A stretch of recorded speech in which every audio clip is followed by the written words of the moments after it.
All right, now joined by super producer Forrest Miller.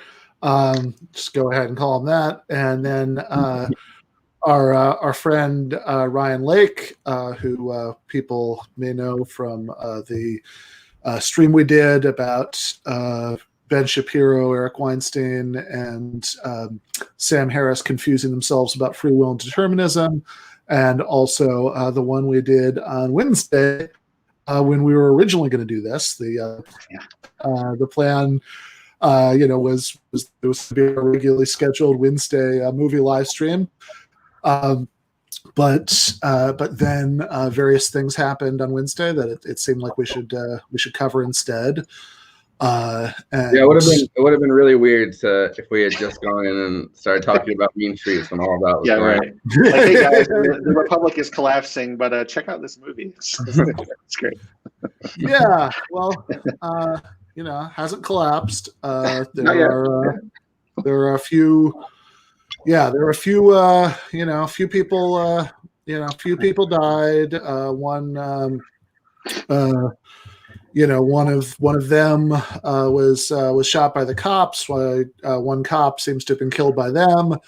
I think one person just had a heart attack because of the excitement. One person, I believe, this sounds like a joke, but I believe accidentally tased themselves in the balls and was it an accident? What's that? I said, was it an accident? I don't know. People keep saying it was like on purpose or something. I don't know if I mean I don't I don't know about that.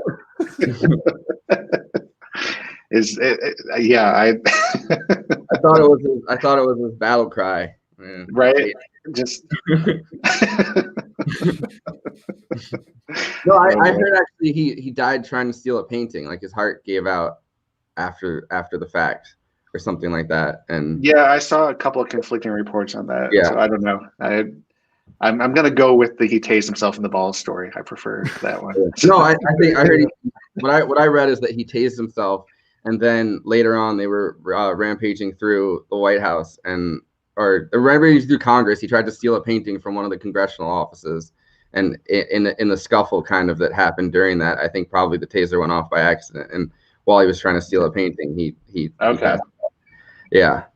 That does make more sense to me. Because, like, I guess I can just barely imagine somebody just thinking that might be a fun thing to do, but it seems like you probably wouldn't do it during your, like, weird beer hall putsch attempt at whatever the hell that was. Yeah. Yeah. Maybe you just want to show how badass you are on top of storming the Capitol.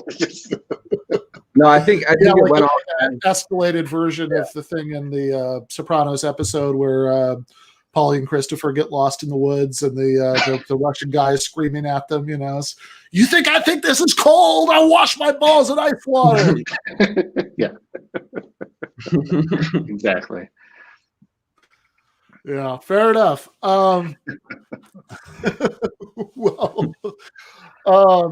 So anyway, that's nothing quite that exciting has happened yet today, as far as I know. So we can't actually happening right now.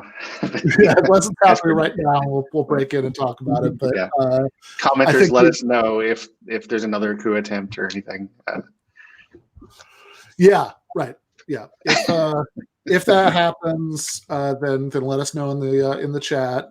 Do a super chat. Make sure we see it, and we'll cut into the movie talk to get into that. Before we start up on the movie, so just as far as upcoming programming, the first since we're doing this in the new year, having weekly. Give them more patron bonus episodes. So those are normally supposed to drop on Thursday. See above, stuff's been going on that it's distracted everybody a little bit. But the first one of those is going to be up for patrons in a couple hours.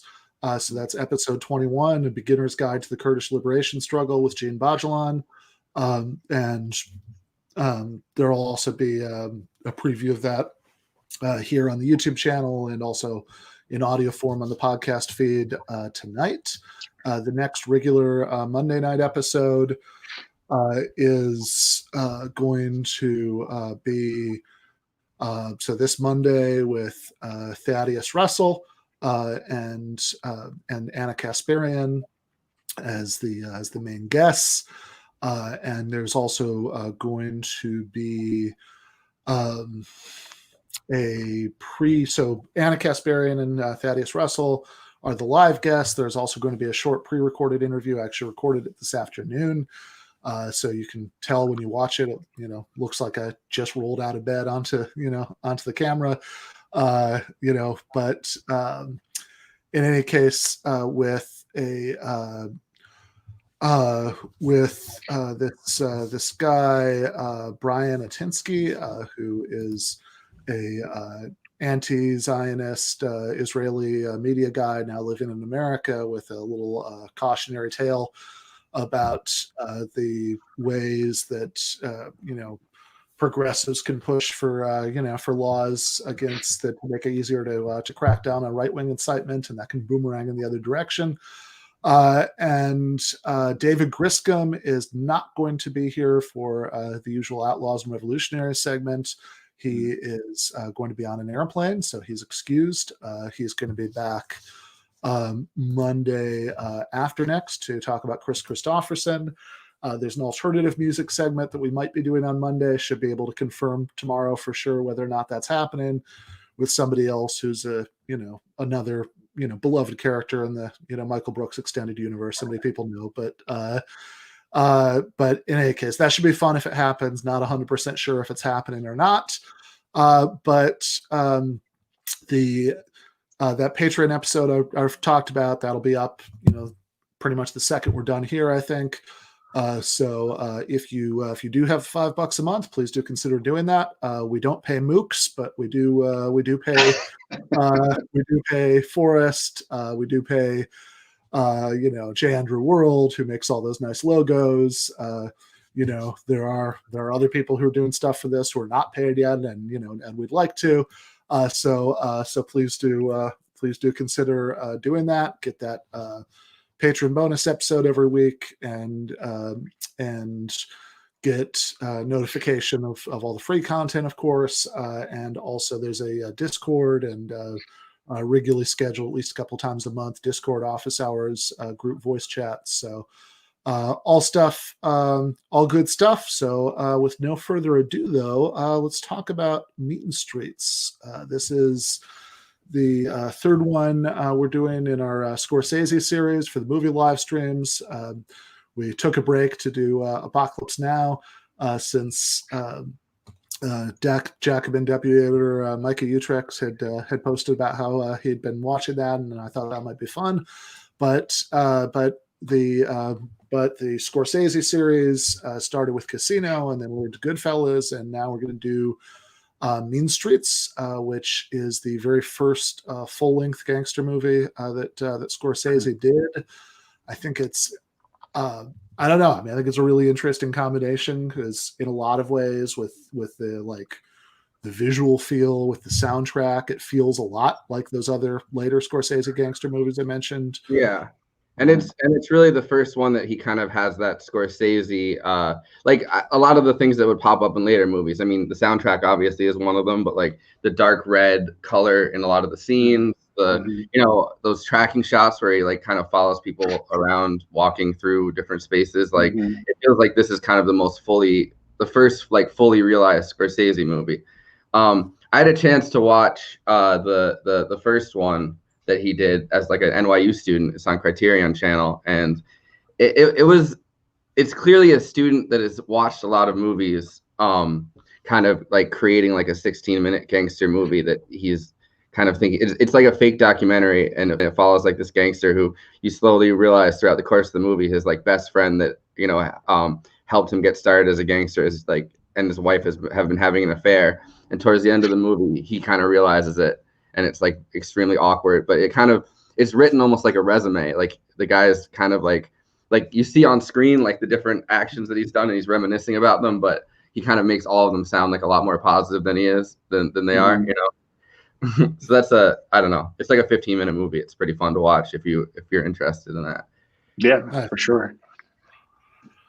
Yeah, so it does, yeah, in terms of the color scheme, in terms of the soundtrack, a lot of the feel of it, it does feel like Goodfellas and Casino and The Irishman, but it is like very much I don't know. I mean, like it feels like this other kind of like 70s kind of movie Hmm. in a pretty different way. I mean, it's like it's a very different beast, I think, Mhm. from from those other ones. I think it's more unlike the other three that I just mentioned than any of those three are like each other.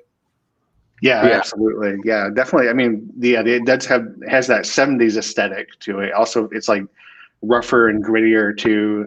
Like he's using those techniques that force the tracking shots and everything, but they're not quite as polished as they are like when you're watching Goodfellas or something else. And I don't know.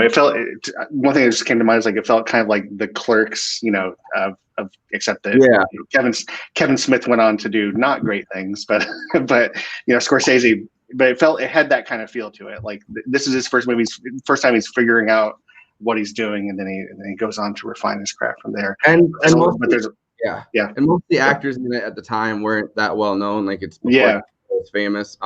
Harvey Keitel had only had his film debut a couple years earlier with Scorsese, hmm in Who's yeah That Knocking at My Door, and this is kind of a continuation of that kind of. It's kind of semi-biographical. hmm Scorsese's kind of reminiscing on his childhood or his his like youth running through the city, and it's the most it's a lot more understated than the other movies because yeah. it's not based on some story about like a gangster that's higher profile that is telling his life story. It's kind of a more it's a smaller, more low key story That's right. about Yeah, it's definitely yeah not as plot driven as like Goodfellas is, or a lot of the other movies are. It's more just yeah driven by this character's internal struggle, and that's kind of it as far as the plot goes. Yeah, yeah, for sure. Well, let's get into that plot. So I think uh, Forrest, you've probably seen the movie more times than either of us. yeah. Which, Um, yeah, this is the since first it one. This is the first one where that's true because uh, Goodfellas, Apocalypse Now, and Casino are movies I think I watched like dozens, if not hundreds, of times. Like in my 20s, but this I'd seen once before, but I've only only twice total. So yeah, you want to like talk us through a little bit, I guess, the sort of the main characters, Charlie, Johnny Boy, which also like the thing I couldn't get out of my head, and they kept calling him that was Tony Soprano's father, was yeah Johnny Boy Soprano. yeah. But Mhm. And very different I feel like character.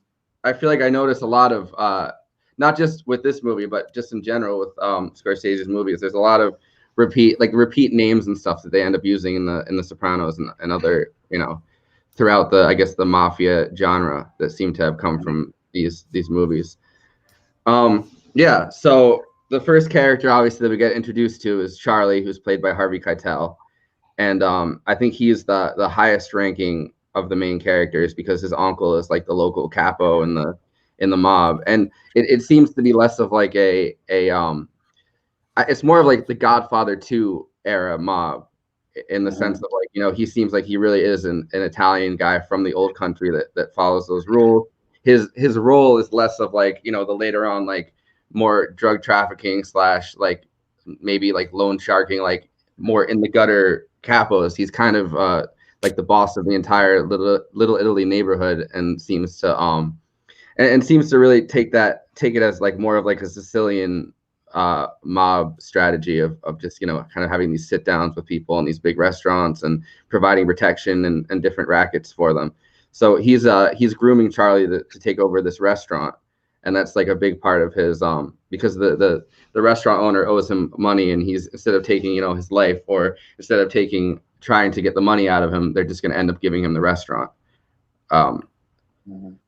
So he's conflicted by his Catholic faith, and he has like all of these hangups about sex and about like dating, and about the work that he's doing, and he wants to atone for all of it. And the whole movie is about his kind of atonement and how he figures that out himself, because he doesn't feel comfortable just sitting in a church, just doing 10 Hail Marys or anything like that. He wants to So he ends up trying to help out Johnny Boy, who's played by Robert De Niro, and who owes money to everybody in town. So he thinks of it as like this huge challenge that he believes that God is putting in front of him to take care of him and make sure that he doesn't get into trouble. So he bends over backwards for him throughout the entire plot of the movie in ways that he definitely shouldn't. And that's that self-destructive thing that we talk about in every Scorsese movie. Yeah, but this one, I think, this one most of all, like, maybe like, yeah, I mean, I guess like in terms of the three that we've talked about, it's Goodfellas. It's definitely it's definitely part of, like it's definitely a big part of the movie that everybody knows, Henry Hill and I'm losing his name, but De Niro's character, in any case, that like clearly, Pesci's character, Tommy, he's a lunatic and he's bad for business, and they should have absolutely nothing to do with this guy because he's incredibly dangerous. But they keep on, like Henry keeps on getting warned about this, and he keeps on ignoring the warning, and warned in more ways than one. And Casino, of course, Ginger, Sharon Stone, is incredibly destructive and self-destructive, and Ace, De Niro's character in there, sees this endless series of warning signs that that he ignores. But I think out of the three of them, like this is the one that's the most about this, right? That like it's like the dynamic between Charlie and Johnny Boy, and Johnny Boy not paying off his creditors and not even like really pretending, right? And like that he's going to pay any of them off, and just being an asshole to them, and having obviously putting himself and everybody who's protecting him in danger by doing that is such a big part of it. That I remember we were talking about this earlier, Forrest. You compared it to Uncut Gems, which is it has that same self-destructive, nonstop like nonstop taking money from people, and the cyclic nature of it, I guess, where even if Johnny Boy survives this time, that the next time he's just not going to pay somebody back, and the whole plot's going to start over again. So it has that same thematic, like obsessive self-destructive character to it. Yeah. At least one thing that's interesting is, like, at least in Goodfellas, they have at least an ostensibly self-interested reason to keep Tommy around, because Tommy's the only one with the right lineage, so he can be made, and so they're hoping to ride his coattails. There's no self-interested reason to keep caring about Johnny Boy. Johnny Boy is doing absolutely nothing for him. And has no chance of doing anything for him. And as much as he sees Johnny Boy as his like key to getting his soul saved, because he's trying to prove over and over again that he's like a good person to God and to whoever else is watching from the heavens, and Johnny Boy sees him as an opportunity, because he thinks that because Charlie's uncle is the local capo, that eventually Charlie's just going to go, you know what, let's just talk to my uncle. And that's not something that Charlie's willing to do. But you could see like an alternate scenario where he decides, like, you know what, this is so important to me that I will just talk to my uncle about it. And he just totally self-destructs. But it's self-destruction based on guilt and not on greed or on the lust for power. Yeah, he's got a weird savior complex too, which doesn't seem to be much of a character trait of any of the characters in the other movies, at least that I can think of offhand. But yeah, that comes out in his relationship too with what was her name, Teresa? Was that? Teresa. So same sort of thing seem to be happening there. So that character is epileptic, and apparently that's a problem in the community, and so he knows he can't be seen with her, he can't have a relationship with her, but that savior complex, he feels that he does it anyway. Yeah, so let's talk about this. Again, it's a little bit hard to talk about the plot because it's not nearly as plot driven, as other movies are. It's but very meandering, I think. Yeah. I think you could watch the movie out of order and it would still make the same amount of sense. Yeah, absolutely. Yeah, right. I mean, it's almost not that it has this problem at all. Like it's the plot's totally coherent. There just isn't much of it, but like it's almost like I realized that a few years back about The Departed, that like it's way better if you just take it in as YouTube clips than if you actually watch the movie, because that way you get all you get all the awesome lines, but you don't have to think about the plot. But in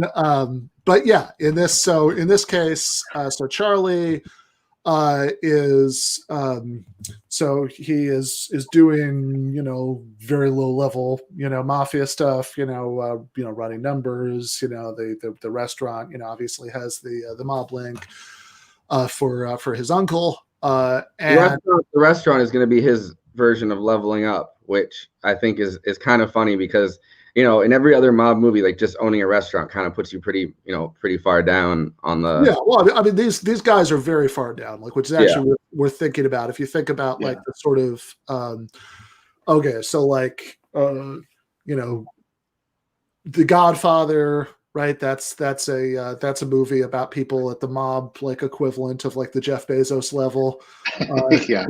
And Goodfellas is like middle management at best. That none of these guys, as you say, Ryan, Tommy, Joe Pesci's character, is the only one who can actually become a made man because he's the only one who's 100% Italian. And at one point in the movie they think that's going to happen, but nobody else is, right? They're just wise guys. And then Mean Streets, like everybody in this movie, I guess except the uncle, who's very small character, is several levels below that. I mean, they're at the clerks level. They're literally like no, exactly right.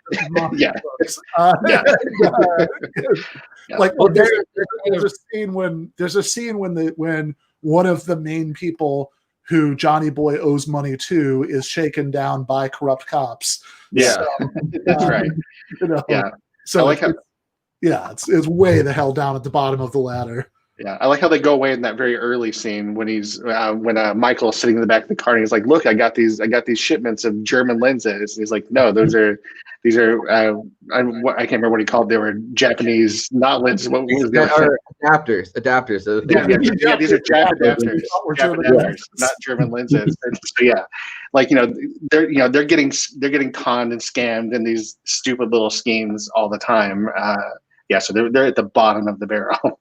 I think where they would be pretty much in season 1 of The Sopranos with Brendan Filone and so I think Charlie's kind of at the point where Chris was in that, where it's like his uncle / his cousin is running things in the area, but he's nobody, and he could have just been equally whacked as anybody else.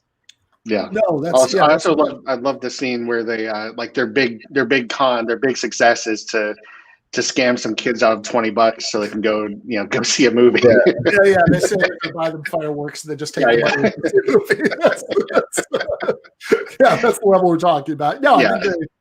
I think the Brendan Filone thing is exactly right. Or like in, what was it, season 2 or 3 of The Sopranos, those guys who were at the Christopher's brokerage who like thought I don't even think that they're really that, like, I don't know, like those people were kind of disconnected from things. I'd say Brandon Filone is the more salient example, because those kids were literally nobodies, as in like if they disappear, like nobody knows their name. I don't think that some of the characters in this movie definitely are at that level, but I think it's like it's someone that's connected to somebody else who's connected to some, you know what I mean, like. No, that's right. So there is more of a connection than there is with the brokerage guys who just desperately want to get in with the mob, but like they're Christopher's willing to use them in a very limited way, but that's it. So somebody like Brendan Filone, who Tony knows who he is, he can't stand him. But there's that scene where he throws him out of the office like DJ Jazzy Jeff from Fresh Prince.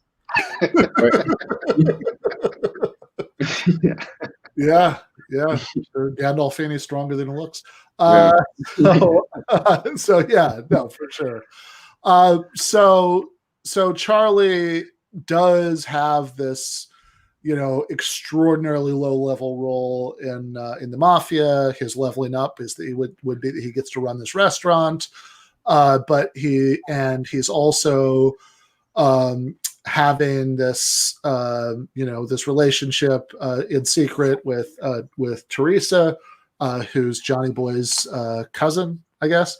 Which further messes with the guilt, because now he's not only betraying his uncle and the life that he wants to, or that he's being pushed into living, but he's also betraying Johnny Boy, who's the person he's supposed to be saving in the first place.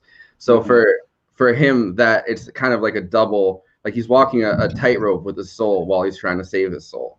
Yeah, for sure. And so as Ryan says, I mean, this is definitely much more of a savior thing, like in Goodfellas. Henry's relationship to Tommy is purely like business and friendship, but that's it. And I mean that's really mostly just him being stupid. That like he's not going to cut that loose. And then in Casino, De Niro character, Ace Rothstein's relationship to Ginger Sharon Stone is more that he wants like in a way it's more that he wants to be with her. I mean, obviously he's in love with her, but but I think if anything, that's more like it's him trying in an incredibly poorly thought out way to save himself. That he thinks that this is. The Mafia obviously doesn't care about him. He's just the Jewish guy they use to make some money in the Vegas casino, but he has no standing whatsoever. And so, he think like having a family of his own, that like he thinks play this role in his life, that there would be people that he would trust and they would care about him, except of course he picks the most untrustworthy person in the world who doesn't give a shit about him to start this family with. That's the goal. I've been listening to the book version of Casino, and they have an explanation for why he's with her, and it makes so much more sense than Scorsese's version of it, as many things in those books do. In the book, she's looking to wind down her career of scamming the casinos, and thinks the best way to do that would be to find some like nice guy to marry and kind of settle down, and then have a sense of like peace of mind. And things go haywire during that because he's very controlling. But it's not like the weird like Casino version where De Niro sits her down and is like, I know you don't love me, but I think that our love could grow. Like there is like a reason that it's beneficial to both of them in Yeah, no, I mean, it's more dramatically interested if it is like he is just irrational on that level, despite despite being extremely canny in every other aspect of his life. But yeah, in this case, so Charlie, even though he's having this affair with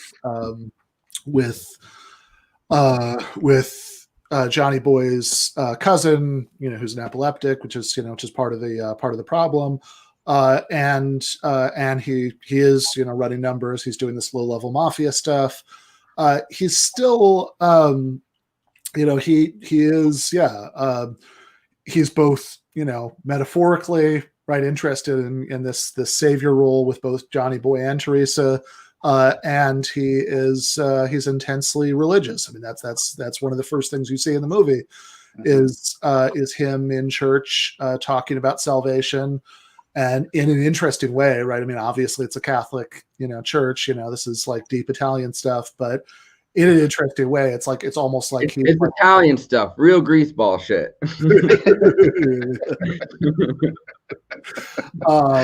But it's also like he's sort of spontaneously found his own way to to Protestantism. That's right. That's right. That's right. That's right. I don't need a priest to absolve me. I just stick my hand in fire and I'm good. Well, he's got that super obsession with hell, which is a very Catholic thing. I mean, that doesn't absolutely. It exists in Protestantism, but not to the degree that it exists in Catholicism, as with like a very detailed picture of what hell is going to look like. So his constant obsession with fire kind of plays into that, because he's always staring at the fire, thinking like he's staring into the fires of hell, watching his soul burn for eternity. Which it's very neurotic, which is kind of what makes it pretty funny. Like as much as it is very neurotic, but there's a weird kind of logic to it too. It's like, well, if I burn a little now, then maybe I don't have to burn. Maybe God won't feel it necessary to punish me later. Yeah. Okay, so in that sense, we're really going back to like medieval Catholicism. So he says, he also keeps bringing up St. Francis of Assisi, so he clearly is into medieval Catholicism.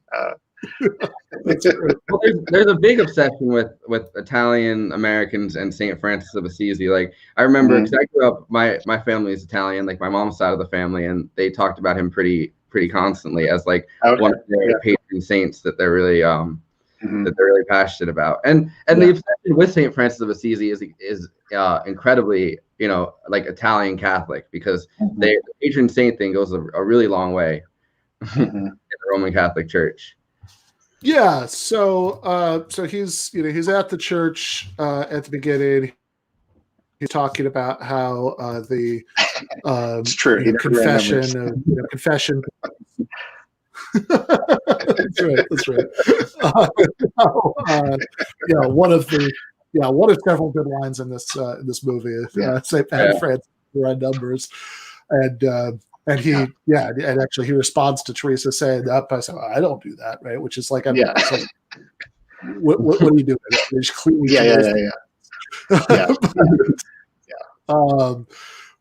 So he says that the priests absolving you through confession is all bullshit. They give you whatever 10 Elders and 5 Our Fathers, and they're just going to do the same thing next week, and it's just words. That doesn't mean anything. And what means really means anything is the thought of the fires of hell. And then he does this thing where he like puts his hand over a candle flame, which I think he says at one point a priest told him to do that. I was wondering about that, like whether a priest really suggested this to him or whether that was, I wasn't clear. The priest said. I kind of think the second one. He said it's some trick that the priest taught him to like. Oh, that's right. He does say that. He does say this is a trick the priest taught me. I think he's putting the fire out with his hand is what he's trying to do. And so when the guy says, what are you doing? And he's like, don't you have a trick for that? He's like, I got to learn this trick first. Like, then you see him do that with random flames at several points in the movie. Like there's a point he's in the kitchen in the restaurant and he does it over the oven. So that's a recurrent thing. And so what this one of the things that that this drives him to he's is along with he has this very weird relationship with Teresa that that she says many times she wants to be a real relationship, and he's like, nope, not happening. But it kind of seems like he does too. And then with Teresa's fuck up cousin Johnny Boy, who apparently owes money to absolutely everybody in the neighborhood. To the point where instead of killing him off, people just won't lend him money anymore. Besides Michael, the loan shark that is friends with them. No, for sure. And that's kind of where it gets very related to like Uncut Gems, where probably most of the people that he's loaning money from are loan sharks, but they're not necessarily mob tied loan sharks. So he has all these different things going on with people lending him money all over town. And if you're not tied in with the mob, like and you scam somebody, what are they really going to do if you have more people than they do? So there's a point where you can kind of just get away with scamming people that are kind of somewhat legitimately lending you money. But the farther you go into that underworld, the less you can obviously get away with it. But that's why he sees Charlie as his opportunity to talk to his uncle and forgive those debts, because he thinks he can just pretty much scam Charlie into sticking up for him. Right. Yep. Yeah. So Right, which is, as we learned from Goodfellas, the Mafia is the police department for people who can't go to the police, Yeah. And also and also of course lets you get away with things, because if you're protected and other people aren't, then it doesn't really matter on some level, what you've done, which is, I guess, what he's counting on. Although also, as the movie goes on and you start to get a sense of exactly how self-destructive Johnny Boy is, it's like, okay, he has this kind of half-hearted thing. Okay, talk to your uncle for me and you'll take care of all this. But it also kind of seems like, he just like wants the creditors to track him down and kill him. Yeah. Well, he's so depressed, a lot of stuff. I love the line. He goes, "Michael doesn't care about your depression. What is he, your priest?" Yeah. Yeah. Just pay him. Yeah, he is a very self-destructive, and clearly he's courting destruction the whole time. I mean, the first time we see him, he's blowing up mailboxes for no reason, and you have that scene where he's on the roof, like shooting at the Empire State Building, and throwing explosives off the building. And I mean, he wants someone to mess him up at some point. Like he's looking for it. Daring the universe to destroy him. Yeah. But the thing is that Charlie is not maybe self-destructive, but in the same way, he kind of has his own neuroses that maybe the other characters don't see as clearly, because he's not, literally running into the middle of everything, trying to get people to, kill him, pulling out guns on people and stuff. But he has this deep mental neurosis that does kind of tie him to, like, Johnny Boy's, which I think that, today we would probably think of as a mental illness. Like, it's pathological to that point, I'd say. I think it is pathological. Yeah, I mean, the thing that's interesting to me about Charlie is I think this theme is common in a lot of these gangster movies, like this like conflict between, because you always see this, like these gangsters are like very Roman Catholics, so they're very religious on the one hand, and then they're out there doing gangster shit on the other hand, and it's always this weird tension. But here the tension is like really there on the surface. Like that's the core. That tension is the core of the Charlie character. Like on the one hand, he wants to be moral in the religious sense, like deeply. But on the other hand, he really cares about morality in the gangster sense, like which is all about honor and you're standing in that community. And these things are like deeply in tension. Like to be a good person in the Catholic sense, he has to do things that are like literally dishonorable in the gangster sense. Like, like his uncle makes that like explicit in the dialogue, like honorable men should be with honorable men or something to that effect. And like, the stuff he's doing, dating an epileptic woman and hanging out with Johnny Boy are dishonorable in that mafia culture. I think that's exactly right. So over the course of the movie, sorry, I lost his name. Remind me, the guy, like the main guy who Johnny Boy owes money to. Michael, that's right. Yeah. So I think probably maybe the most memorable scene in the movie, certainly the one that stuck in my memory most clearly from when I watched this years ago. I actually the essay that I wrote about Noah Berlatsky, Noah Berlatsky, wrote this weird thing for Arc Digital Media, calling me a class first leftist, and so the thing I did in the essay about that I wrote about this, I started out talking about this movie and Michael calling Johnny Boy that we don't pay mooks, and so I said I'm not sure what I'm not sure what a class first leftist is, but I know I don't like being called it. That's great. That scene is really great because of the confusion on all of their faces. Like none of them none of them know what that is. So they call Michael. They're down in this basement bar, and Michael, and Michael calls him a mook, and I think within about 15 seconds they go from "What's a mook?" and everybody's just confused about it. to getting into this like ridiculous, like almost on the level of the like They Live, put on the glasses, fight. Yeah. This ridiculous bar brawl over they're not winning. They're not winning the bar brawl. You know what I mean? Like it's not like Goodfellas or something like that where you just see people getting the shit beaten out of them. It's like it's a bar brawl that they're very much, if not coming to a draw, definitely not winning. Yeah. So then the cops come down and to break it up. They find, was it Johnny Boy's pocket, like some tiny little thing that they said. Yeah, it looks like a little Swiss Army knife or something. Toothpicks in it and stuff. But yeah. Say, this is a knife. We're gonna have to arrest you. This is a dangerous weapon. And they go back and forth about it for a little while, and then of course Michael, I guess, then just pays them off. He's like, okay, I'm sorry about this. Here, let me pay your let me pay your tolls or something. And then there's this little exchange about, where are you going? Going to New Jersey? No, I'm going to Philadelphia.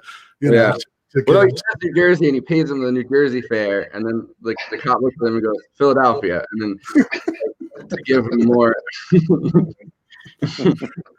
Yeah, which is a fun example for me, since I used to since all of those roads are ones that I know very well, because I lived in New Jersey for years and was adjuncting at 3 universities, all of which were in New Jersey, but one of them was in central New Jersey, and one of them was in Newark, so almost New York, and then one of them was in Glassboro, so almost Philadelphia. So the geographical references are it's like, oh yeah, right. So those tolls, but anyway. So and then over the course of it, we've kind of referred to this a little bit. It just it gets Johnny Boy's Charlie is he's gonna level up with the restaurant. The scenes with like the older mafioso are fun, and this is also I think that the Godfather 2 reference is a good one, since this seems to be like a slightly different version or era of even though chronologically it's later of the mafia than anything you see in a movie like Goodfellas. Is in this case, like all of like the older mafia guys are like talking to each other in Italian. Yeah. And there's an obsession with keeping the people that you trust from the same region, the same village. Like at one point he says that the two families are tied, Charlie's family and Johnny Boy's family, because their family was from the same region of Italy. And that's kind of how things were in these Italian immigrant neighborhoods. Like families would move in with people from the exact same town, like you know what I mean, like you could walk through Little Italy and it would be like town by town almost, like people would move in next to people that came from the same region, because they only trusted people from the same region. You didn't trust people from outside areas. So the mob is kind of seen as like this overall Italian thing right now, which I guess it is, but it's a much more localized affair the farther back you go. Yeah, fair enough. Which I mean, I guess you do get a little bit of that even in the first episode of The Sopranos, right? When Tony's in Dr. Melfi's office for the first time, what part of the boot are you from, hun? And she does Dr. Melfi, but she does tell him, like I think down to like the maybe even the specific village, but certainly area. And he's like, oh, I come from, whatever, some other hyper specific thing. My mom would have loved it if we'd gone together. So even there, when Tony goes to Italy and he's like in Avellino or that area, that's the same area of Italy my family's from, my mom's family. So it's kind of like, I don't know. I always thought that was really funny. It's the exact same county like the county region. Yeah, and of course in The Sopranos, like a big theme whenever they do stuff like that is they're always stressing like the disconnect between like the lives that the American gangsters are living, which, you know, as important as Italianness is to them, like what it means to them has like nothing in common with what it means to anybody who actually, you know, who actually still lives in Italy. Yeah. It's theoretical cultural signifiers here. And in Italy, it's a much deeper like concept of identity. Yeah. Like so, for example, like there's the episode with the where you know, Silvio gets pissed off at the native protesters at Columbus Day, and they're all, you know, all of the American gangsters were all worked up about the you know, like the protesters, you know, besmirching, you know, the memory of, you know, the great Italian hero Christopher Columbus, and Furio, who actually came over from Italy, is like, oh yeah, I don't like him. He's from the wrong part of Italy. They look And there's also that really great scene where they juxtapose Furio, who apparently is like one of Tony's cousins, and they say that in one episode. But there's him kind of just microwaving like the food really fast that, like, you know, is disgusting, and like kind of slovenly eating, and then Furio like you know, putting the meal together beautifully in his apartment, even if his apartment is kind of like a shitty New Jersey apartment. I'm like, yeah, right. And conversely, when they are in Italy, like the Tony and Paulie, you know, are both kind of like nonplussed by the actual food back in Italy, since the Italian food they're obsessed with is like obviously like their version that like grew apart for, you know, for so long. Yeah. So like when Tony's on the phone with Carmela, and it's just like, oh my God, it must be amazing. How's the food? He's like, a lot of fish. Yeah. And then was it, you know, Paulie, like whatever they serve him, he doesn't like it, and you know. No, he asked for like the gravy, like the salt, the tomato sauce, like that you have here, and they're making fun of him for that. Yeah, can you believe that he wants, you know, he wants some spaghetti and tomato sauce? You know, I thought the Germans were classless fucks.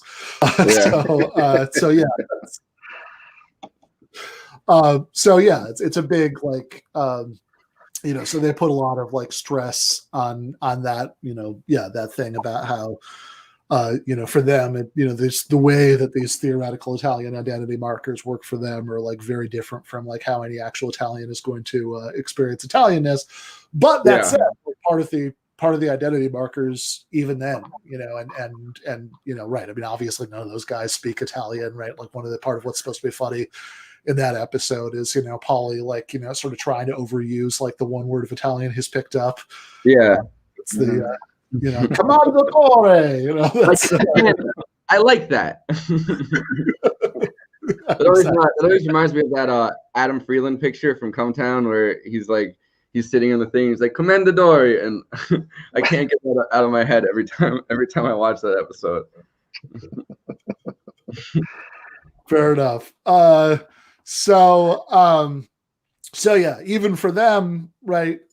Even for the Sopranos gangsters, the sort of association with like the specific, you know, the specific cities and, you know, villages in Italy is still important, and for these people, actually, they do have a ongoing, you know, organic, you know, like connection with that. You know, the older mafioso are actually speaking Italian. I think it even comes, you know, Charlie can speak it to them a little bit. And they called those in a lot of movies and stuff mustache Pete's, the gangsters that were actually like had some connection to Italy that right. that were way behind on the times and kept acting like it was kind of like a romantic, like a very romantic version of the mafia, instead of kind of like a more brutal, like on the street guttural version in the United States. Right. So and then as all this is going on, the, you know, and also the kind of ongoing, you know, subplot drama of Charlie's relationship with you know, with Teresa, and he keeps on kind of trying to push her away and pissing her off, but still, you know, still maintaining it. But then the main thing propelling everything forward is Johnny Boy's increasingly desperate like not like situation, which is a hole that he's digging and digging and digging and digging for himself, because Michael is willing. Look, even at the end of even after the Mook brawl, he's willing to like pour everybody a drink and be like, okay, it's okay, we're all friends now.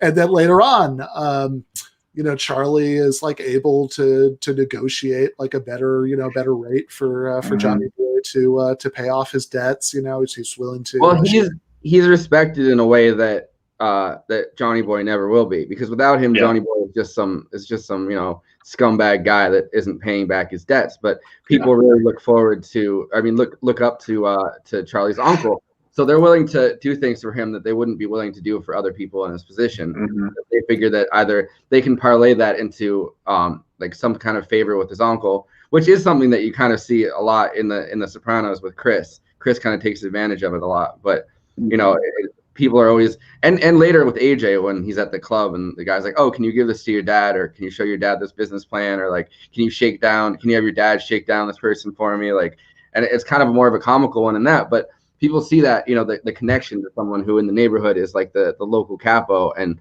they respect it because they think that later on they can kind of parlay it into a more favorable, existence for them.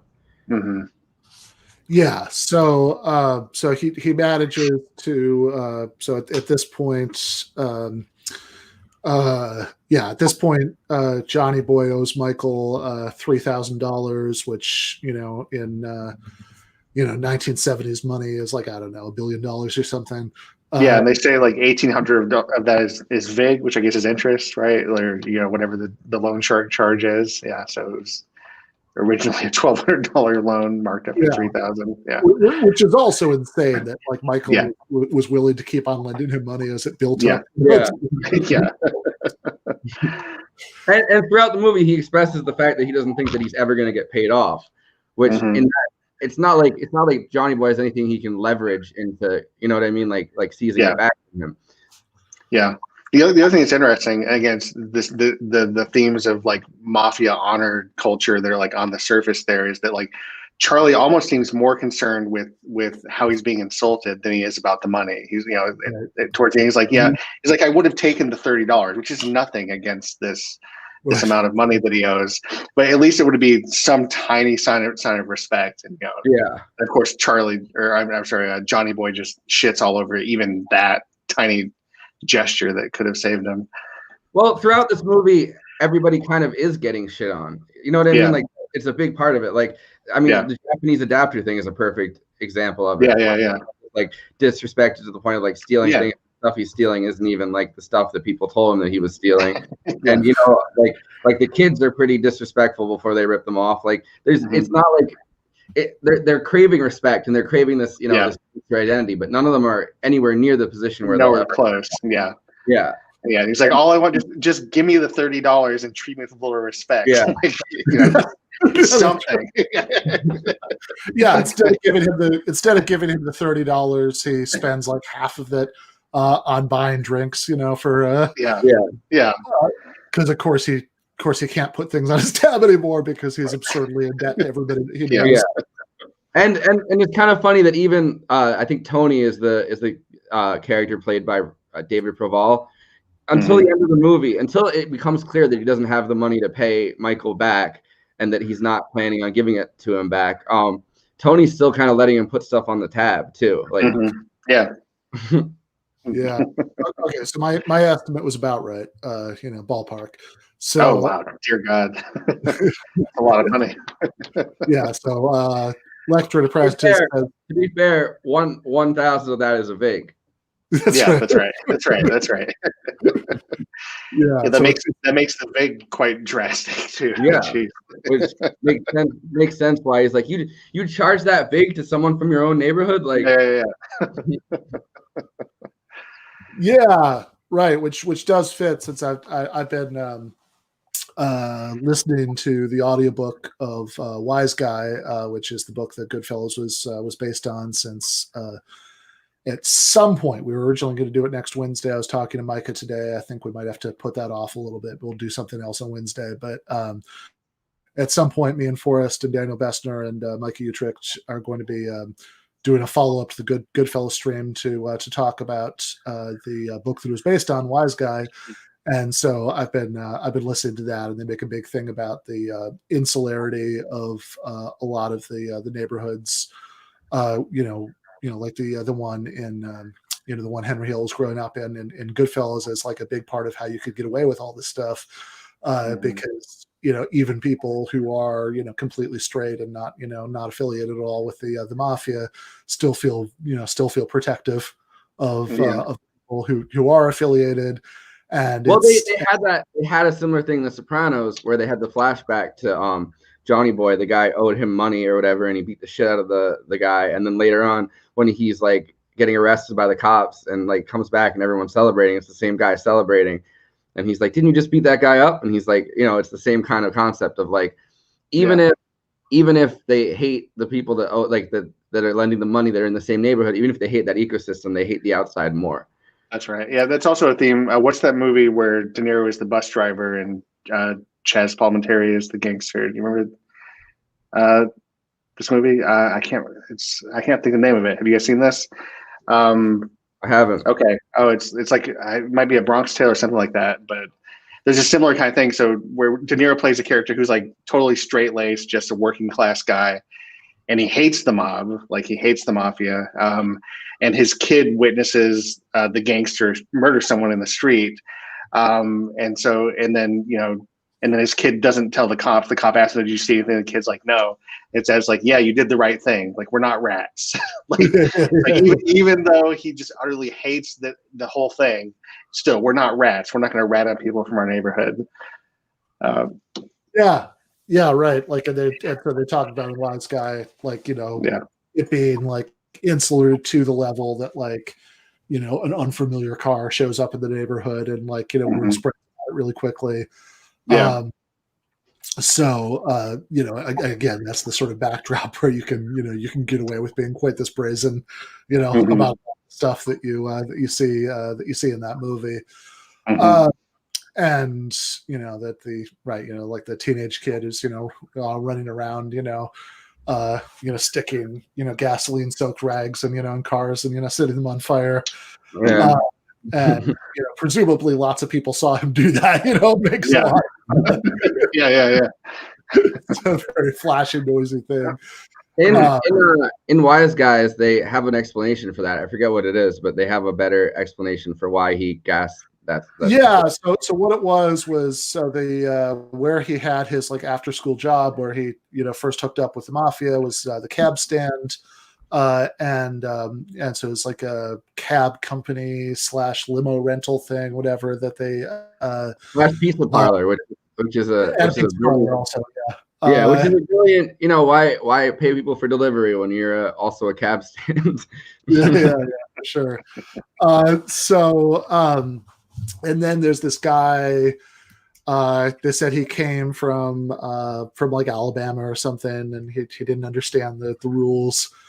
So he started a rival company, the Rebel Cab Stand. And then it escalates. And so he's like trying to like be a good businessman and like undercut their prices and stuff, and so then they just like burn all of his cars. That's what was going on there. As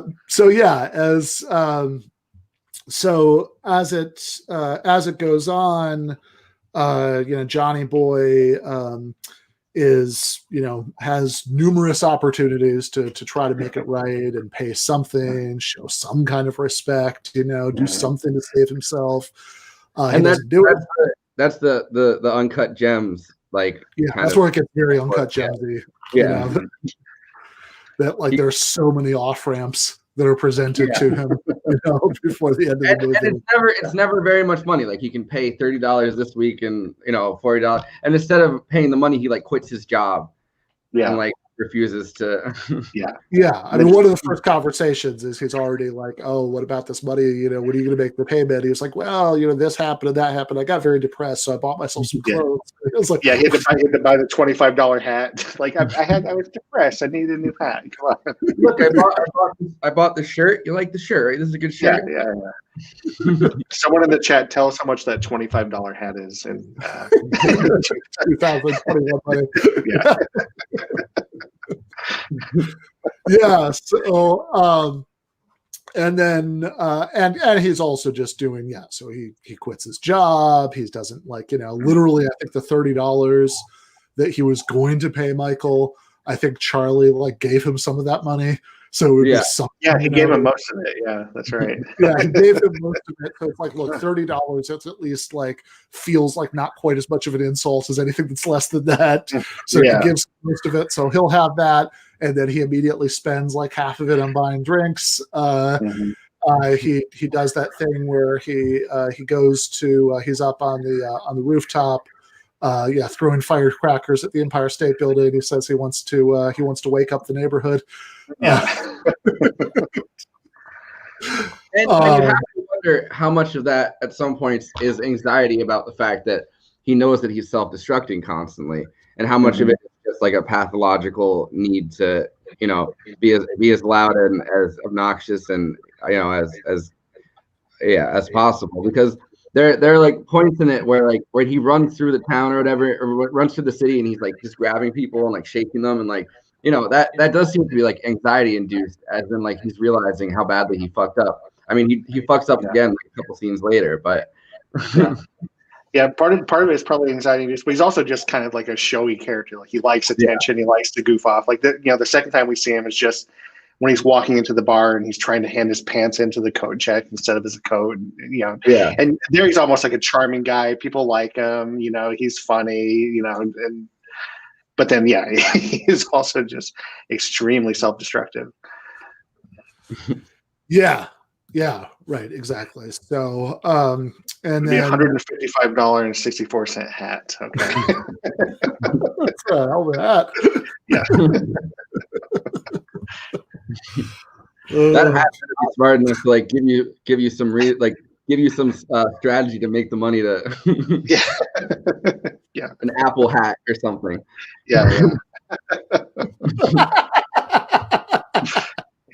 Oh man, I'm actually almost surprised that doesn't exist yet.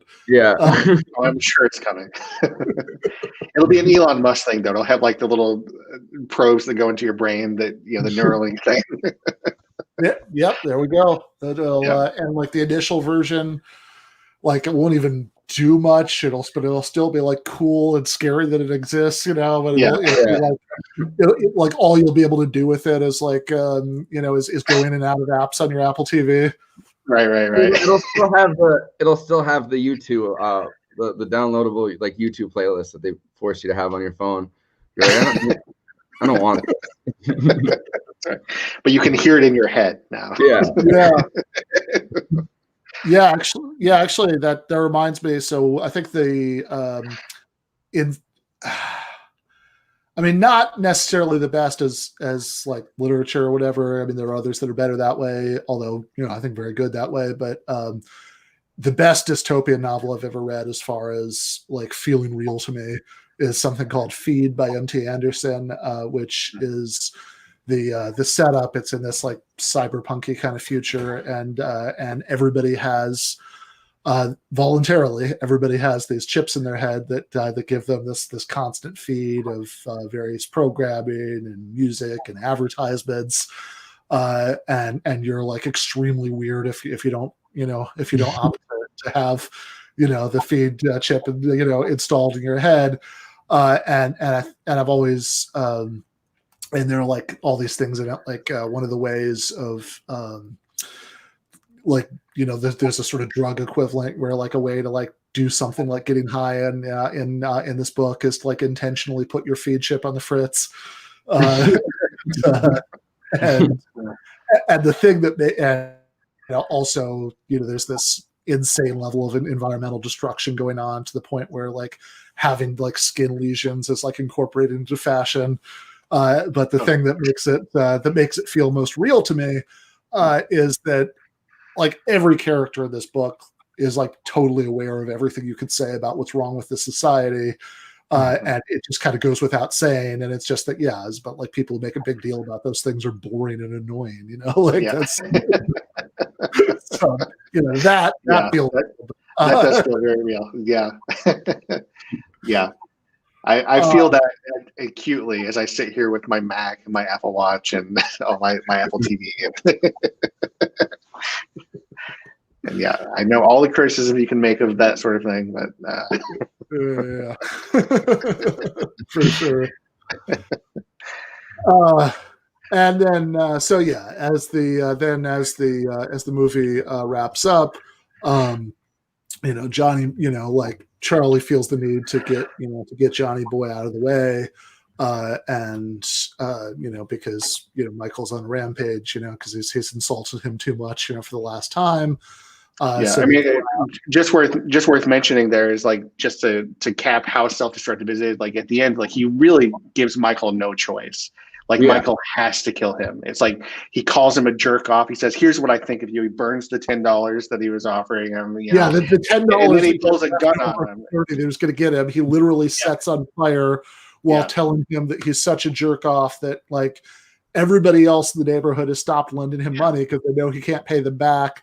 But like you're such an idiot that you'll still lend me money, and he sets the thing on fire. So there's really no like it's like it's on the level of like just like loading the gun and handing it to him, like So at that point, Michael can't do anything else but kill him. and the one thing Michael seems to be terrified about the whole movie is being treated like a jerk off. Or like, that's his big fear. That's all he cares about is his social standing, like in that honor culture. And there's just no choice. Yeah, fair enough. So, but Charlie's compulsive, need to try to save him, even when it's clearly beyond the lost cause. Is so intense that that even after all of that, he's like, okay, we'll figure something out. We'll sort this out somehow. Although he's also unwilling to do the one thing that actually might save him, which is talk to his uncle. And so he borrows the car. So the idea is they're just going to go see a movie to get out of the way. And then to round off everybody's self-destructiveness, Teresa insists on coming along. And the guy Tony that owns the bar, even after cutting Johnny Boy off on drinks, still lends him the car. Yeah, that's right. Knowing full well that he's fleeing this situation and it's dangerous, and he's like, "Hey, can we borrow your car?" And he's like, "Sure, I guess." Yeah. No more drinks on your tab, but here, have my car. Yeah. So, and then basically it's the Easy Rider ending, like, in terms of being like the sort of shocking, although in this case on a different level, extremely unshocking, thing where they, Michael, has his guys, pull up beside him so they can shoot into the car. To finally kill him, while also Charlie and Teresa are in the car with him. Yeah. So. And you don't really know what happens to anybody at the end. I mean, like presumably Charlie and Teresa survive, but Charlie has also been shot in the shoulder. I'm pretty sure, and he sits down to his knees in the because it's. I thought maybe, I wasn't sure. I have to watch it again, but I thought maybe Charlie had been shot in the hand, which would have been kind of fitting as he keeps holding his hand in the fire, and then that's where. Yeah. Well, he has a hurt hand the entire movie. He can't do things because his hand has some kind of injury. Because when they're wrestling, he's like, "Oh, my bad. That's my bad hand." Like. Okay, I missed that. Yeah. Fair enough. So I mean, it's like I said, it's a very. It's a really interesting movie, both as a kind of like transitional fossil for Scorsese, since it's so much like the later ones in some ways, but so very much not like them, and it's Yeah. such such a different kind of like 70s movie, in so many others. They're also like the the really intense religious themes that you don't really get in any of the other Scorsese gangster movies that I can think of. Mm-hmm. They have the 16-minute original one, like the It's Not Just You, Murray, the first one that he did. They have it on YouTube. I don't know. Oh, fun. I don't know if it would flag it if we played some of it, but it's like an NYU movie, so I don't think it's like I don't think it has some big copyright on it. Okay, let's give it a shot. Yeah. All right. Hold on quickly.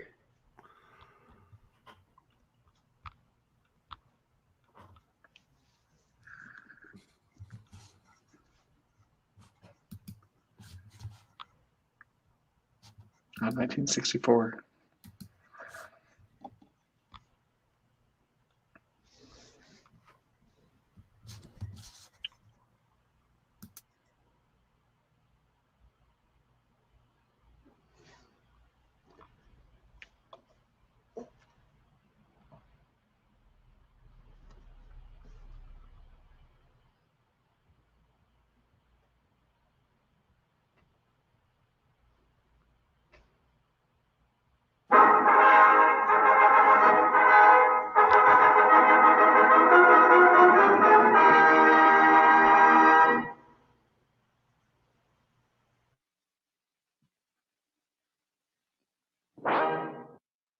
Hi.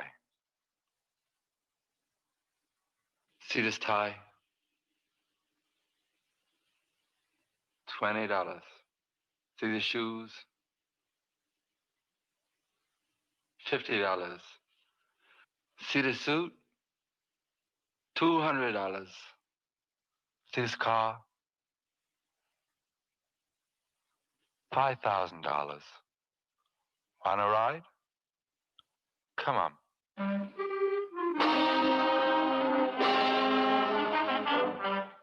Hey, wait a minute, I forgot something. Cut the whole thing. No, stop the camera. Just cut what I'm doing. Because I want it to be...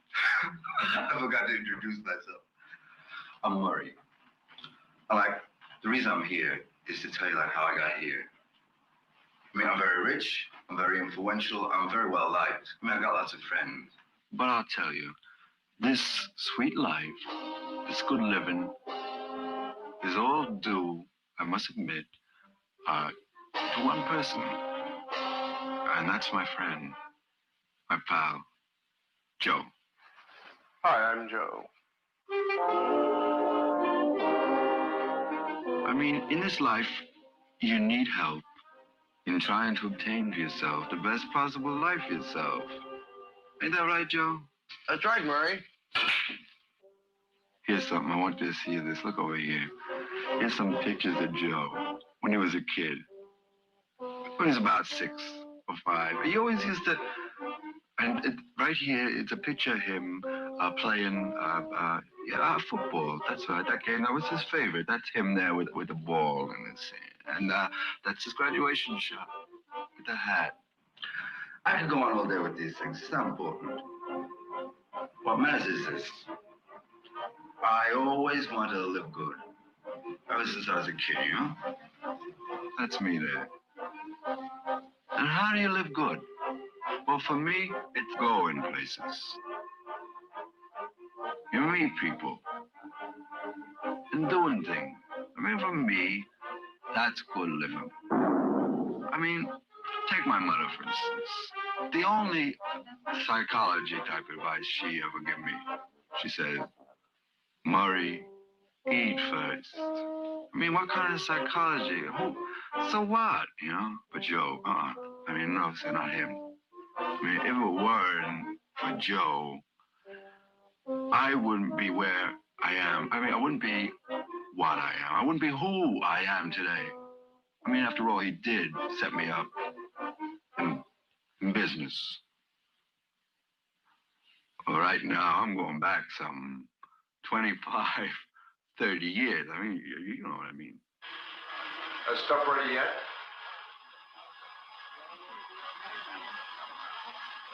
Hey. Okay? Yeah. Hey.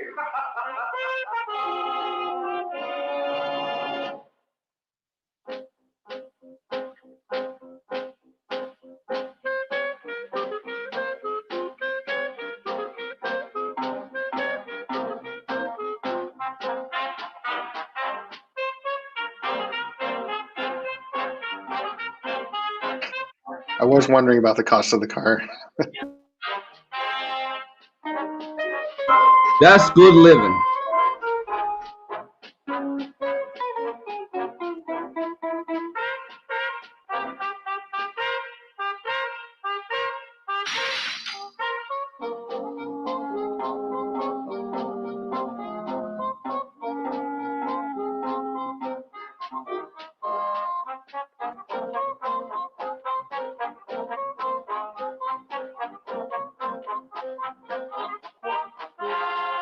Then things happen fast. I mean, I was really going places. You know, going places all over. I mean, all over. Brooklyn, Jersey, Staten Island. I mean, really going places.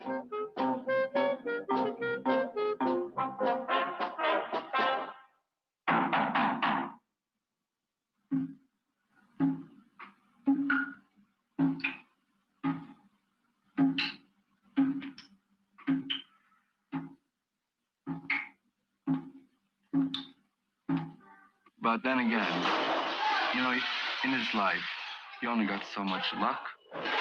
And events happen in life, they take a turn.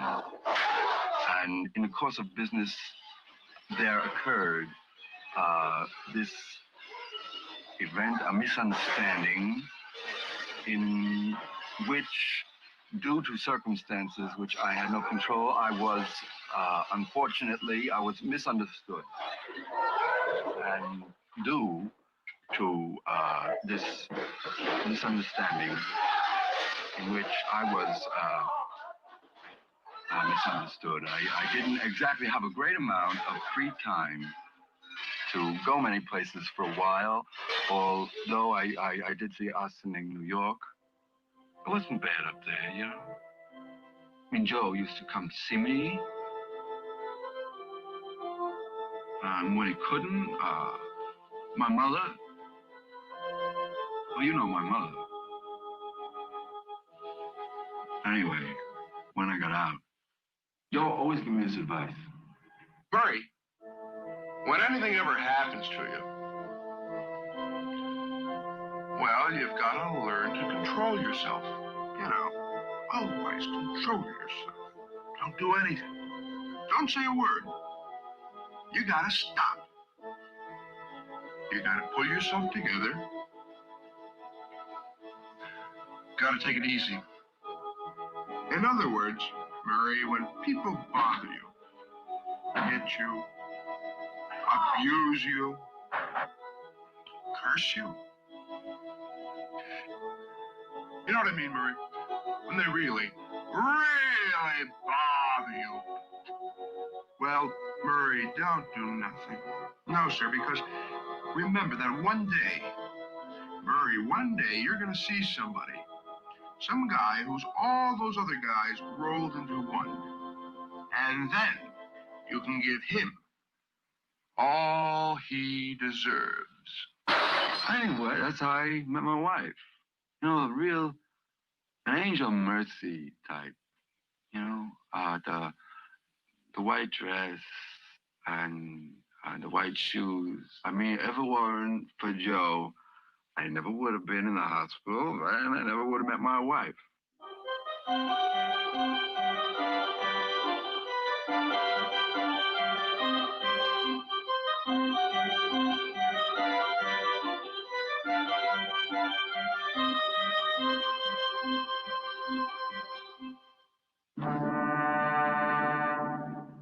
Anyway, after that, we really started to do things, you know.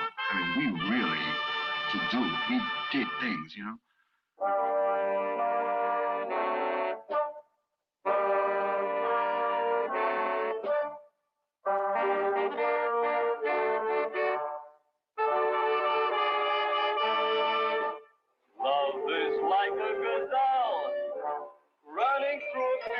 ship I bring, running, running, running away from me.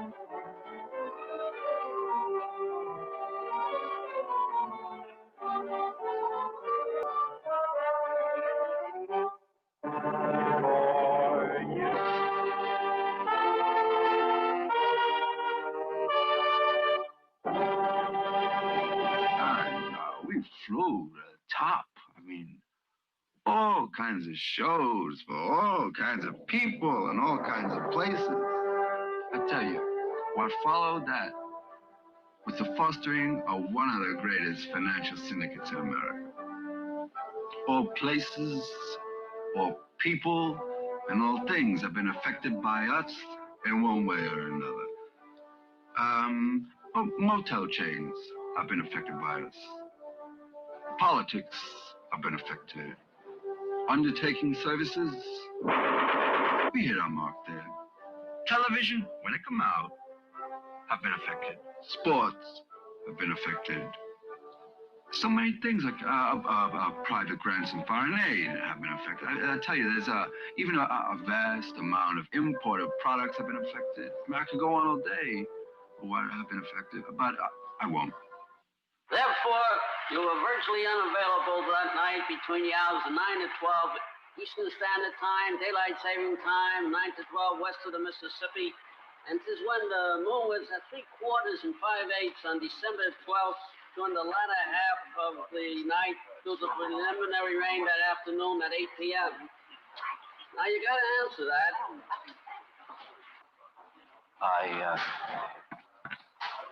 Is this thing working? I refuse to answer on the grounds it may incriminate me. On the grounds I may discriminate myself.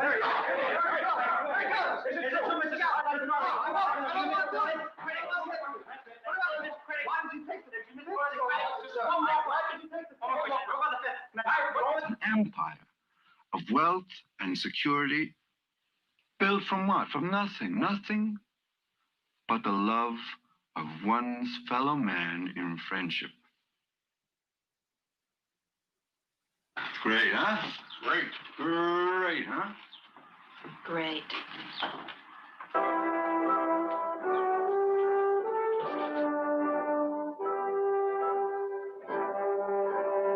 Everything we did together. Joe and me.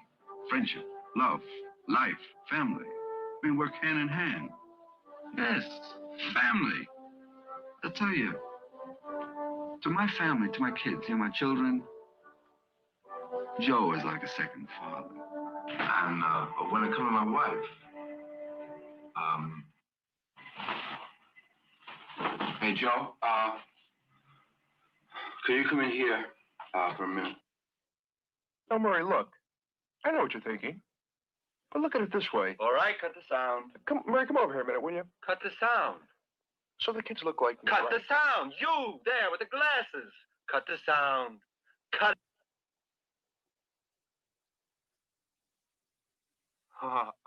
You know, it's a funny thing. I mean, Joe and me has always been great friends. I mean, great friends. And just this once, I mean, we had this, how should I say, a misunderstanding. But now everybody's here. I mean, like, it's embarrassing. I won't say I'm not embarrassed. Joe explained everything to me. And like he says, times change, things change. You gotta move with the times. I mean, take my wife. She's still my wife.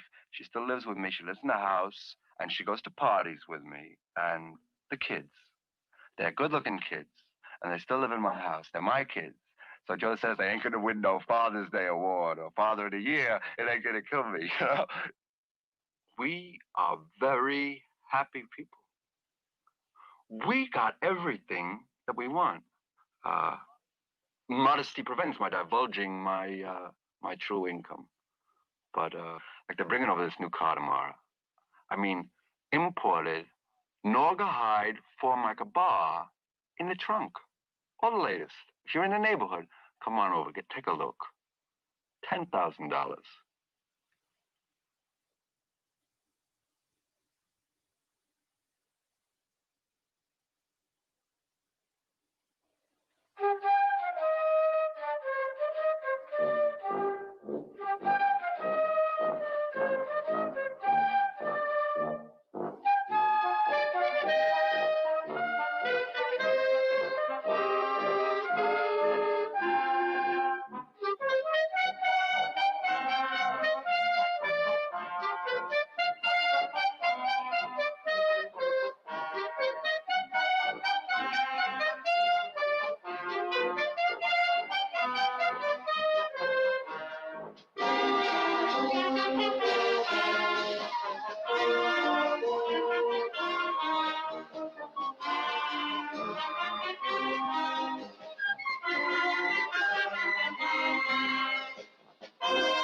All right. That was great. That I felt very Scorsese. It did. Yeah. In a weird way. Yeah. Yeah, I mean, it's like, yeah, right. I mean, it's definitely like, yeah, I mean, that definitely felt like a student film, but like it, you know, but a student film for someone that's watched like a whole, like enough movies that they kind of have a sense of style. Yeah, and a lot of the later Scorsese style is there like already. Like, I mean, and like certainly a lot of the like hallmarks, like the you know, the main character talking directly to the audience, the mother with the Italian food. And like the irony of like the narration not matching up with what's actually happening in front of you. Yeah, fantastic. Yeah, definitely. That's good living.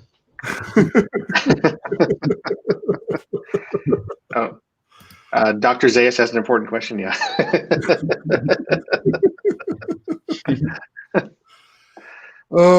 Yeah. Well, I think that'll probably be the question we'll have to leave people on to ponder. Yeah. So we should decide, by the way. So in next week, with any luck, we are back to the regular Wednesday schedule for the movie streams. If nobody's, I don't know, burning down the White House or no states is seceded or anything on Wednesday afternoon, we'll be doing that. Yeah, no, somebody says in the chat, definitely a bit of Italian brand humor too. Sopranos had a lot of that.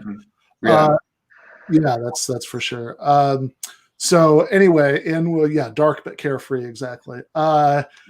So with any luck, we are going to be back on the normal schedule for the movie live streams next Wednesday, and as I mentioned earlier, I think the Goodfellas follow up is going to be probably a little bit delayed. Not quite sure yet how long, but so we should pick something else to watch for next Wednesday. You want to do Raging Bull? I'm good with Raging Bull. Raging Bull is great. Yeah. All right. Well, you want to watch Raging Bull, Ryan? Yeah, I'm down. All right, let's do it. Sounds good. Yeah. Take a little break from the gangster movies. Do Raging Bull for gangster adjacent movie. Yeah, definitely gangster adjacent. Yeah. Not exactly a gangster movie in the same sense as all the others. So that sounds good. So we'll do that on Wednesday. For people who missed all this at the top, stuff coming up. On Sunday, there's going to be the regular Sunday night debate breakdown live stream where we'll watch talk about old debates that are available on YouTube. So the one coming up this Sunday, going to get Gene Bajalan and David Slavic back for it. It's going to be Christopher Hitchens versus George Galloway on the Iraq War. Nice. And then on Monday for the next regular episode, so that's episode 22, going to have Thaddeus Russell and Anna Kasparian as the two live guests, and a Brian Atinsky with a little relevant cautionary tale in a pre-recorded interview about anti-occupation activism and free speech in Israel, and we do not have David Griscom for Outlaws and Revolutionaries on Monday. Possibly have a substitute segment, music segment lined up. Should know for sure one way or the other tomorrow. But Griscom's going to be back to talk about Chris Christopherson a week from Monday. And on we just decided the movie live stream next week is going to be Raging Bulls. That's Wednesday. And then the next debate, continuing the sort of alternating between the more philosophical and more directly political ones. The debate breakdown a week from Sunday is going to be Zizek versus Graham Harmon with Russ Briglia and Conrad Hamilton. So that should all be fun. And I should also say that so the first patron bonus episode which is going to be dropping for patrons in about 15 minutes so that's episode 21, A Beginner's Guide to the Kurdish Liberation Struggle with Gene Bajalan, and then the patron bonus next week is going to be continuing in the monthly series of Sopranos recaps with Mike Racine, who's our token Italian, and for those, and Nando Villa and Wosny Lambre. So that's season 1, episode 3, coming up next Thursday. So unless either of you guys have anything, I think we will. We'll cut it there. If you want to have the Sopranos one, at least will probably eventually be unlocked. But if you want to have instant access to all of those for the monthly cost of a milkshake at a 50s nostalgia diner in 1994, you can become a patron, and of course help us to continue the work that we're doing here, and pay everybody. So we don't pay mooks, but we do. So not me, no mooks, but yeah, Ryan's a mook, so we don't pay him, but everybody else gets paid. And I think we will cut it there for today. Don't be a mook. Left is best. Yeah. Thanks, guys.